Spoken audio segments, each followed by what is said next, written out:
नमस्कार। आज हम चर्चा करेंगे रोहित शर्मा को लेकर, उनकी कप्तानी को लेकर, वनडे टेस्ट मैच में आगे उनके खेलते रहने को लेकर, क्योंकि उन्होंने खुद ही साफ कर दिया है कि आगे वो क्या करने वाले हैं। क्या करने वाले इसके बारे में आपको बताएंगे। साथ ही कौन कप्तान होगा रोहित शर्मा की जगह, हार्दिक पांड्या या सूर्य कुमार यादव। ये सवाल भी उठने लगे हैं कि भाई श्रीलंका दौरे पर T20 में आखिर किसे आजमाया जाए। जो स्वाभाविक पसंद है वो तो हार्दिक पांड्या वाइस कैप्टन थे T20 वर्ल्ड कप में, लेकिन जो चोट है, लगातार बीच बीच में इंजर्ड होते रहते हैं, उसे लेकर सवाल उठ रहे हैं। इस पर भी चर्चा करेंगे। और बीच बीच में ये पाकिस्तान जो है क्या एंगल लेकर आ जाता है, भैया चैंपियंस ट्रॉफी में आओगे नहीं आओगे, लिखित दो, बोल दो, क्या क्या चीजें वो भी आ रही है। तो मैं, करुण कुमार और हमारी सहयोगी शिवानी इस पर खुलकर चर्चा करेंगे। और शुरुआत रोहित शर्मा के स्टैंड को लेकर करते हैं, क्योंकि उन्होंने एक बार फिर से इस बात को बिल्कुल साफ कर दिया है कि वो आगे वनडे और टेस्ट में अभी खेलते रहेंगे।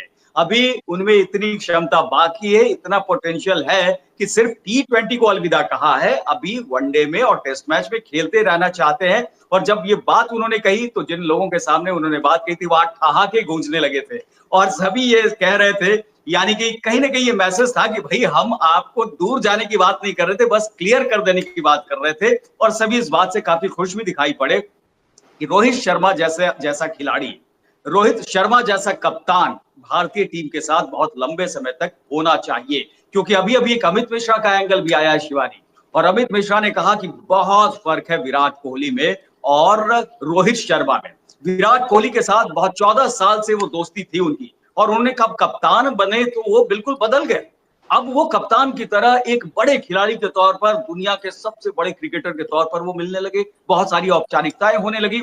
लेकिन रोहित शर्मा को लेकर कहा कि भाई उनसे अब भी मिलता हूं तो वो वैसे ही ट्रीट करते जैसे पहली बार मिला था। ये नहीं कि अब ये एक सुपरस्टार हो चुके हैं तो उनका हाव भाव बदल गया है। तो ये एक बहुत बड़े, और ये तो लगातार हम भी चर्चा करते रहे कि भाई विराट कोहली वो कहीं ना कहीं थोड़े से इधर उधर होते रहे हैं, डेविएट होते रहे। रोहित शर्मा जैसा खिलाड़ी सभी उसकी तारीफ करते हैं, क्या मीडिया, प्रेस और क्या जो फैंस और सभी। देखिए हार्दिक पांड्या जब आए थे मुंबई इंडियंस में तो किस तरीके से हार्दिक पांड्या को बू किया गया, क्योंकि वो हटाकर रोहित शर्मा को कप्तान बने थे।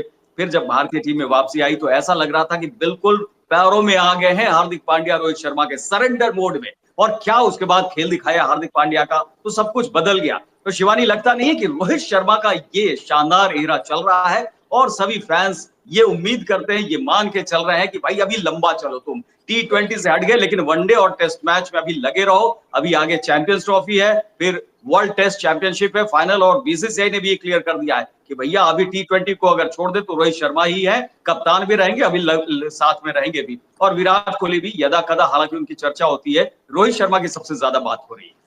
रोहित शर्मा को लेकर लगातार, क्योंकि जब से उन्होंने रिटायरमेंट अनाउंस की थी कि T20 से अब रिटायरमेंट ले रहे हैं, तो सारे फैंस का सिर्फ दिमाग में यही था कि आगे चल के कहीं ओडीआई और टेस्ट में से तो नहीं कह देंगे कि चलिए इसमें से भी एक फॉर्मेट छोड़ रहा हूँ। तो अब रोहित शर्मा ने खुद ही बोल दिया कि मैं ज्यादा आगे फ्यूचर का तो नहीं सोचता, लेकिन अभी फिलहाल मैं खेल रहा हूँ और कुछ वक्त तक आपको खेलता हुआ नजर आऊंगा। तो उसके बाद से ही सोशल मीडिया पे सब फैंस जो है वो खुद खुश है। और रोहित की आपने बात की कि रोहित एक टीम मैन है, आप उनको एक टीम मैन मानेंगे, क्योंकि जब भी वो टीम के साथ होते तो पूरी टीम को एक साथ लेके चलते। कभी भी जब भी रोहित ने कैप्टनसी किया है, कभी आपने नहीं देखा होगा कि एक अलग अलग ग्रुप्स बने हुए हैं, वो पूरी टीम इंडिया एक साथ नजर आती है। और उसी का नतीजा भी था कि आपने ओडीआई के वर्ल्ड कप में आप फाइनल तक पहुंचे, T20 का वर्ल्ड कप आप जीत के आए, क्योंकि सब एक ही गोल की तरफ काम कर रहे थे। और कहीं ना कहीं क्रेडिट आपको इसमें रोहित शर्मा को देना होगा, क्योंकि जिस तरह से टीम को लीड करते हैं, वो ड्रेसिंग रूम के माहौल के बारे में हम हमेशा बात करते हैं कि ड्रेसिंग रूम का माहौल अच्छा रखना चाहिए, ड्रेसिंग रूम का माहौल अच्छा होना चाहिए। और वो ड्रेसिंग रूम का माहौल अच्छा रखने में रोहित शर्मा का बहुत बड़ा हाथ है, क्योंकि एक फ्रीडम जो प्लेयर्स को चाहिए होता है वो देते हैं, हंसी मजाक करते हैं यंगस्टर्स के साथ। बहुत बारी उनकी माइक पे कुछ ऐसी बातें हैं जो वायरल भी हो जाती है, जिस तरीके से वो बोलते हैं कि ऐसे गार्डन में मत घूमिए, ये मत करिए। तो ये रोहित शर्मा एक्चुअली वो मुंबई का लड़का उनको हम बोलते हैं, वो उसी उसमें रहते हैं और उसी के साथ सारे प्लेयर्स के साथ इंटरेक्ट करते हैं। यहाँ तक उनका एक इंटरव्यू भी था जिसमें उनसे पूछा गया था कि अगर आपको किसी के साथ डिनर करने का मौका मिलता है तो किसके साथ जाना पसंद करेंगे, कोई सेलिब्रिटी या कोई आपको पसंद है? तो उन्होंने बोला था कि नहीं, मेरे ये जो यंगस्टर्स है ना, ये जो गार्डन में घूमने वाले लड़के हैं, मैं इनके साथ जाना पसंद करूंगा, क्योंकि मुझे जो मजा इनके साथ आता है मुझे और किसी के साथ नहीं आता। और जबकि रोहित शर्मा काफी काफी ज्यादा एक्सपीरियंस प्लेयर है, फिर भी वो उनको ऐसे ट्रीट करते हैं यंगस्टर्स को कि अरे ये तो हमारे साथ के हैं, ये तो बहुत अच्छे हैं, जो कि अच्छी बात है। तो अब जो अगला गोल है, क्योंकि आपने चलिए T20 वर्ल्ड कप जीत लिया है, अब WTC और चैंपियंस ट्रॉफी जीतनी है। और उसके लिए जय शाह ने भी पहले ही कह दिया इस बार भी की जो कप्तानी है वो तो खैर रोहित शर्मा के पास ही रहने वाली है, रोहित शर्मा ही आपको दोबारा से कैप्टेंसी करते हुए दिखेंगे। और इसके साथ साथ एक और अपडेट भी है, क्योंकि रोहित शर्मा तो इंटरेस्टेड है ही है और श्रीलंका दौरे को लेकर भी लगातार चर्चा चल रही है, क्योंकि उन्होंने T20 से जो है वो संन्यास की घोषणा की है। तो ओडीआई में उम्मीद करें कि वो आए। तो अब गौतम गंभीर का स्टेटमेंट आया है कि उन्होंने ये बोला है कि मैं चाहता हूँ कि विराट कोहली, रोहित शर्मा और जडेजा जो है वो ओडीआई में वापसी करें, क्योंकि एक लंबी छुट्टी हो चुकी है और हम नहीं चाहते ये जो प्लेयर्स है वो आउट ऑफ फॉर्म जाए, क्योंकि 6 हफ्ते से ज्यादा छुट्टी हो जाएगी और इतनी छुट्टी की नीड नहीं है। अब इंडिया को आपकी वापस जरूरत है। ठीक है, आपने T20 में अपना काम कर दिया, लेकिन अब बारी है ओडीआई की और हमें इसमें भी जो है वो इंडिया को टॉप पर रख रहे हैं। तो कहीं ना कहीं गौतम गंभीर भी इस चीज के लिए क्लियर है कि ये 3 खिलाड़ी बहुत महत्वपूर्ण है, क्योंकि लगातार पहले ये चर्चा चल रही थी कि शायद गौतम गंभीर सोच रहे होंगे कि चलिए रोहित विराट को जो है वो सीनियर खिलाड़ी है उनको पीछे ले आते हैं, यंगस्टर्स को ले आते हैं। तो अब जो है वो खुद गौतम गंभीर ने क्लियर कर दिया कि नहीं भाई, जब भी श्रीलंका का ये जो दौरा है वो उन्होंने खुद अपनी तरफ से कहा है कि मैं चाहता हूँ कि रोहित, विराट और जडेजा जो है वो तीनों के तीनों आए और यहाँ पर जो है वो खेले इस सीरीज को, और तभी जो है इंडिया आगे के लिए आगे का जो फ्यूचर है वो इंडिया का ब्राइट हो पाएगा। क्योंकि जो हमने करा था वो यहाँ पर रोहित और विराट ने पहले ही प्लान बना लिए थे, वो अपने परिवार के साथ छुट्टियों पर चले गए हैं। वो बहुत मुश्किल है कि ये दोनों आए, रविंद्र जडेजा के लिए कहा जा सकता है। हालांकि कप्तानी की भी बात हो रही है शिवानी, और T20 में कैप्टन कौन होगा? हार्दिक पांड्या, वो तो खैर खैर है कि अभी के लिए नहीं, लेकिन अगर लंबी रेस के लिए कहा जाए तो यहाँ पर सूर्य कुमार यादव के पक्ष में ये बातें आने लगी हैं कि वो फिट रहते हैं ज्यादा हार्दिक पांड्या की तुलना में। वो ब्रेक नहीं लेते हैं, इंजर्ड नहीं होते हैं। हालांकि वो भी आईपीएल से पहले ही आए थे, जो हर्निया एंकल की सर्जरी भी उनकी भी हुई थी, लेकिन उसके बाद से वो है। और एक बात और जो उनके पक्ष में जाती है वो है कि ड्रेसिंग रूम का माहौल, वो भी बिल्कुल रोहित शर्मा की तरह है। वो भी जो है जोक्स क्रैक करते हैं, वो भी घुल-मिल कर रहते हैं, और हार्दिक पांड्या विराट कोहली की तरह है। वो जो है वो थोड़े से, मुझे लगता है कि अपने सेल में चले जाते हैं, वो अपनी दुनिया में चले जाते हैं। थोड़ा सा कुछ ऐसा लगता है कि एक ऑरा सा अपने आसपास में बना लेते हैं। तो मुझे लगता है कि यहाँ पर सूर्य कुमार यादव को थोड़ा एज मिल जाएगा। लेकिन गौतम गंभीर भी एक फैक्टर है कि वो किसको चूज करते हैं, क्योंकि सिलेक्शन कमिटी। लेकिन मुझे लगता है कि कहीं ना कहीं अपर हैंड जो है वो हार्दिक पांड्या का जरूर रहेगा, क्योंकि देखिए आप आईपीएल में भी देख लीजिए, एक बारी टीम को जो है वो कप जितवाया है, पहली बारी में, दूसरी बार में फाइनल्स में लेके गए थे। ठीक है, ये वाला सीजन उनका सही नहीं रहा, लेकिन जिस तरह से उन्होंने वर्ल्ड कप में वापसी की और अभी जब अपने घर पहुंचे हुए वडोदरा, तो वहां पर भी किस तरह से उनका वेलकम हुआ है। और कहीं ना कहीं बीसीसीआई ने हमेशा हार्दिक पांड्या को, अगर आपने देखा हो, तो बैक किया है और अभी भी वो करेंगे, क्योंकि जब भी रोहित शर्मा नहीं थे, चाहे फिर वो पहले आयरलैंड की सीरीज थी, तो वहां पर हार्दिक पांड्या को ही आप कप्तान के रूप में देख रहे थे। और लगातार ये चर्चा भी थी कि फ्यूचर में आपको एज अ कैप्टन जो है वो हार्दिक पांड्या नजर आ सकते हैं, क्योंकि हार्दिक पांड्या, ये बात आपने बिल्कुल सही की कि नेचर जो है वो रोहित शर्मा से तो नहीं, लेकिन विराट कोहली से बहुत ज्यादा मिलता है। लेकिन अब जो है मुझे लगता है ड्रेसिंग रूम का माहौल अच्छा है। वो जो हमने मुंबई इंडियंस में देखा था, अलग अलग ग्रुप्स, वो इस वक्त इस टीम इंडिया में नहीं है। और गौतम गंभीर के आने से मुझे लगता है थोड़ी सी और स्ट्रेंथ मिलेगी। और अगर गौतम गंभीर और हार्दिक पांड्या की अच्छी ट्यूनिंग हो जाती है तो टीम इंडिया की तो फिर वाह ये है, आगे जाकर टीम इंडिया को और ज्यादा जो है वो बेनिफिट मिलेगा और ज्यादा मैचेस जीतेंगे। सूर्य कुमार यादव एक अच्छा ऑप्शन हो सकते हैं, लेकिन अभी मुझे कहीं ना कहीं लगता है कि बीसीसीआई शायद हार्दिक पांड्या को बैक करेगा, क्योंकि देखिए फॉर्म की आप उनकी बात करते हैं, फॉर्म में वापस आ चुके हैं, टीम मैन वो भी है। आखिरी ओवर अगर रोहित शर्मा ने हार्दिक पांड्या को दिया है तो उनको भी पता था कि ये जो कमाल है वो हार्दिक पांड्या ही कर सकता है, और हार्दिक पांड्या खुद भी ये चीज जानते हैं। उन्होंने कहा कि मैं अपने थोड़ी बहुत बैटिंग यहाँ पर शिवानी देखी जाए तो शुभमन गिल के लिए भी होती हुई दिखाई पड़ रही है कि भाई अगर अच्छा, थोड़ी अभी नजदीक में नहीं तो थोड़े डिस्टेंट जो है शुभमन गिल, क्योंकि जिम्बाब्वे में सीरीज जीता कर आए, और विक्रम राठौर वो भी कह रहे ट्रांजिशन होना चाहिए। अगर ये हो रहे हैं तो ट्रांजिशन के लिए थोड़ा समय मिलना चाहिए। लेकिन यशस्वी जायसवाल और शुभमन गिल को आगे बता रहे हैं कि ये एक बड़े स्टार के रूप में उभर कर सामने आएंगे। तो ये तो खैर बात हो गई। चलिए चैंपियंस ट्रॉफी की भी थोड़ी बात हो जाती है, क्योंकि पाकिस्तान जो है वो ये कह रहा है कि भाई भारत क्यों नहीं आना चाहता है, हम भारत पहुंच जाते हैं। और अब कहा है कि अगर वो भारतीय टीम यहाँ नहीं आने वाली है तो कम से कम 5-6 महीने पहले वो बता दे और लिखित में हमें दे कि भारत सरकार इजाजत नहीं दे रही है, इसकी वजह से हम नहीं आ रहे। ये सिर्फ हवाई बातें नहीं होनी चाहिए।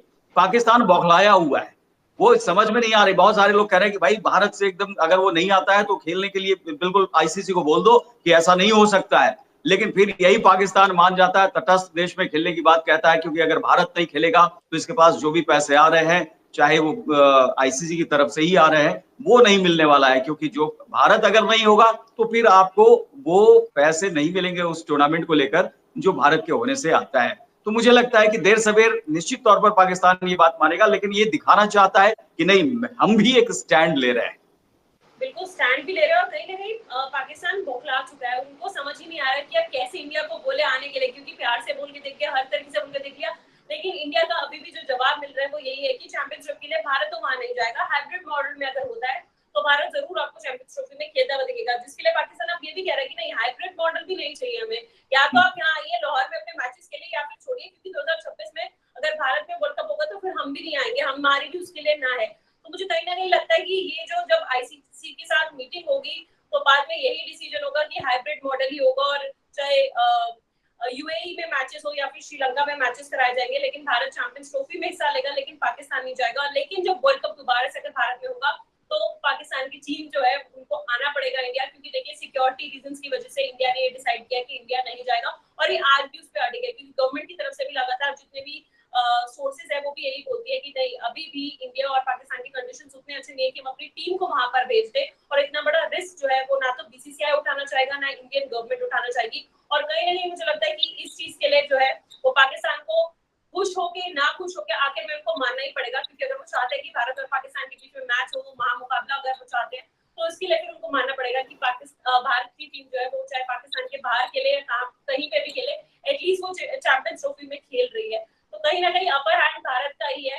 अभी पाकिस्तान बहुत सारे ड्रामे कर रहा है, बाकी दूसरे देशों से बात कर रहा है कि हमेशा भारत ऐसे करता है, कभी नहीं आता, लेकिन मुझे लगता है ये सब जो है वो फ्लॉप ही होने वाला है, जो भी उनका प्लान है, क्योंकि भारतीय टीम जो है वो चैंपियंस ट्रॉफी में हिस्सा भी लेगी, अच्छा खेलेगी भी, और हाइब्रिड मॉडल में भी खेलेगी, वो नहीं जाएगी। पाकिस्तान की ये चीज क्लियर हो चुकी है। आप चाहे बीसीसीआई ऑफिशियल से पूछे या फिर आप गवर्नमेंट से पूछे, उनका इस पे स्टैंड क्लियर है कि भारतीय टीम जो है वो पाकिस्तान तो नहीं जा सकती। पाकिस्तान की टीम जरूर यहाँ आई है, लेकिन उनको प्रॉपर सिक्योरिटी जो है वो दी गई थी, उनको कुछ भी इस तरीके का थ्रेट नहीं था, टेररिज्म का कुछ खतरा नहीं था कि टेररिस्ट अटैक हो सकता है कुछ भी, क्योंकि प्रॉपर सिक्योरिटी में रखा गया था। लेकिन भारतीय टीम के साथ ऐसा नहीं है, और पाकिस्तान के साथ ये बड़ी दिक्कत भी है, क्योंकि ना सिर्फ इंडिया, लेकिन पहले भी हमने देखा कि वहाँ पे टेररिज्म जो है वो बहुत पीक पे रहता है, स्पेशली जब मैचेस होते हैं, और भारतीय टीम का वहां जाना और ना सिर्फ वहां पर शिवानी टेररिज्म, बल्कि क्रॉस बॉर्डर टेररिज्म जो यहाँ पर भी जम्मू कश्मीर में इसको बढ़ावा पाकिस्तान देता रहा है। एक बार फिर से ऐसी गतिविधियां शुरू हो गई है। गौतम गंभीर का स्टैंड भी है, बीसीसीआई का स्टैंड भी है इस पर कि क्रॉस बॉर्डर टेररिज्म अगर पाकिस्तान की तरफ से इसको बढ़ावा दिया जाता रहा है तो भारत कभी भी वहां पर नहीं जाएगा मैच खेलने के लिए, वो एक प्रोटेस्ट के तौर पर भी है। चलिए, ड्रामा हमें लगता है कि पाकिस्तान की तरफ से चलता रहेगा और नए नए कैरेक्टर्स भी, नए नए एंगल्स भी उसकी तरफ से सामने आते रहेंगे। इस पर लगातार जो है अपने दर्शकों को हम बताते रहेंगे, और साथ ही साथ ये तो बात तय है कि भारत अभी यहां पर विन विन सिचुएशन में, रोहित शर्मा जैसे खिलाड़ी और इसको बहुत ऊपर ले जा रहे हैं। एक वॉइड जो है उनका उससे नहीं भरा जा सकता, लेकिन बहुत सारे टैलेंटेड खिलाड़ी यहाँ पर आ चुके हैं और दुनिया के अलग अलग हिस्सों में अलग अलग टीमें जाकर परचम लहराती दिखाई पड़ रही है। एक स्वर्ण काल सा चल रहा है, न सिर्फ क्रिकेट में ही बल्कि दूसरे खेलों में भी चल रहा है। तो लगातार जो है स्पोर्ट्स की खबरों से हम दर्शकों को रूबरू कराते रहेंगे। उनसे यही आग्रह कि हमें लगातार फॉलो करते रहें। फिलहाल हम इजाजत दें, नमस्कार।